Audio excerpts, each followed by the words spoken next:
There's a deeply unsettling question that often plagues us when we embark on a life without alcohol, or even consider doing so. That question feels like a weight on the chest, a shadow over the promise of a better life.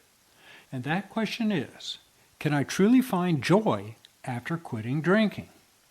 Or am I sentenced to a life that, while free from chaos, is dull, flat, and devoid of those vibrant feelings that make life worthwhile?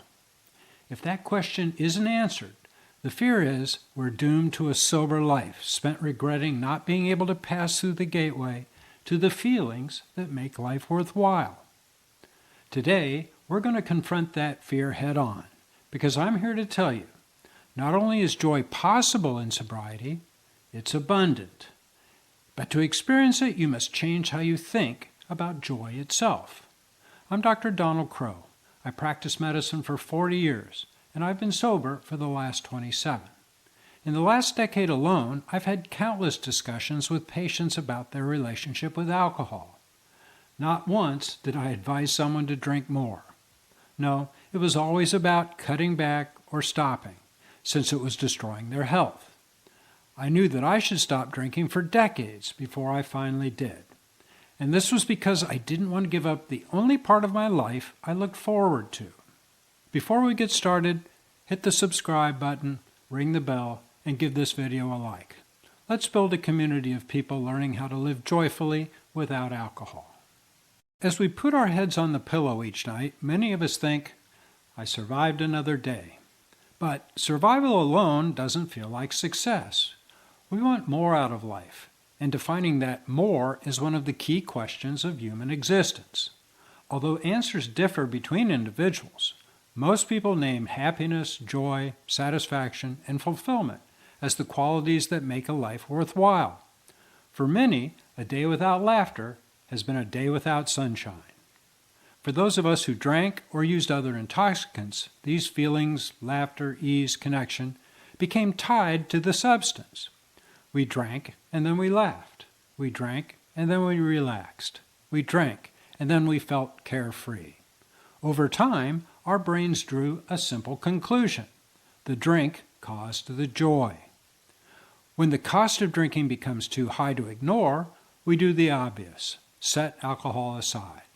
But once the immediate crises cool down, the newly sober person confronts the haunting question, can I find joy without alcohol?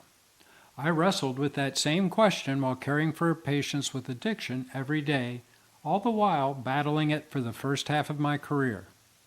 I was losing that battle, and as long as I fought with my own ideas and tools, I continued to lose. Fortunately, a seed was planted, slowly, steadily growing into a life that is now satisfying, comfortable, and yes, at times joyful. But early on, I doubted. Images haunted me. Me on the beach with a pretty girl, a fine bottle of wine between us. I'd push that image aside with sadness and frustration, telling myself indulging would destroy me. I was then in a fight with alcohol, but I had not yet learned that the point wasn't to win the battle. It was to emasculate that opponent. This did not come easy. It was a step-by-step process, and the first step was to question my assumptions. When I lamented giving up alcohol because I believed I'd find no joy, the implication was obvious. Alcohol had brought me joy. But was that really true? Yes, while drinking in my 20s, 30s, and even early 40s, there were moments of relaxation, laughter, satisfaction. But clarity brought about by just a few months without drinking revealed that those moments had in fact become few and far between. They had long since been replaced by distraction, escape, and numbing until the sleep overtook me. I professed that I drank to feel better. I learned that the stark truth was that alcohol had become my mechanism for feeling less bad. I had gravely mistaken relief from that discomfort for joy.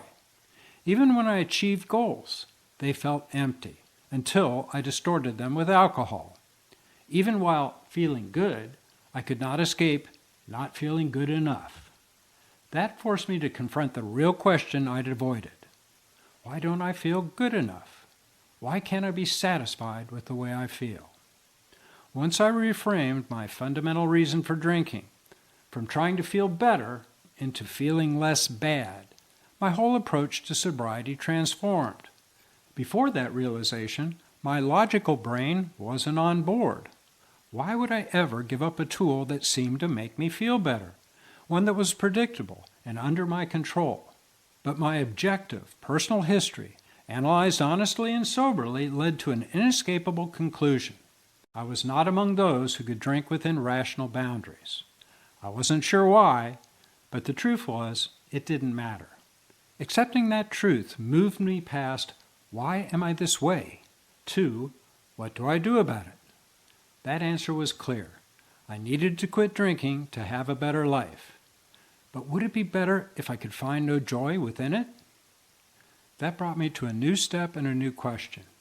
If not through a drink, how do I find joy? In early sobriety, the memories of good times revisited me. My reflex was to push them away. But as days piled up, I could inspect them with clearer eyes. What I found was that I was not finding joy with alcohol. I was trying to manufacture it, a make-believe version. It had become not about going to the movie, but getting loaded and going to the movies. Not about fishing, but about a few beers and fishing. Not about exploring a new relationship, but getting drunk and trying to impress my target, especially if she drank too. I was not finding joy. I was constructing a fantasy of what I imagined happiness to be. The fact that it took more and more intoxication to deliver less and less of this fantasy should have been a clue, but the shroud of intoxication obscured it. People in sobriety have a saying I like, good things come to drunks who don't drink. That has been true for me, but not right away. It took a third step, to shift from creating happiness to receiving it. By my third or fourth year of sobriety, I hit a stage a friend of mine characterizes with the phrase, if this is sobriety, y'all can kiss my ass. Life seemed joyless and destined to stay that way. I sat in my easy chair watching reruns, feeling sentenced to sobriety, and feeling sorry for myself.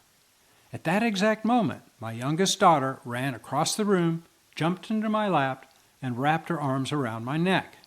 I was instantly reminded of her older sister doing the same thing several years earlier. Only then, I was at least a bottle of wine into the evening. The reward for my daughter's gesture back then had been a harsh rebuke. Don't bother Daddy. But on this occasion, with several years removed from alcohol's grasp, I was overcome by a spontaneous and powerful sense of joy. Unexpected.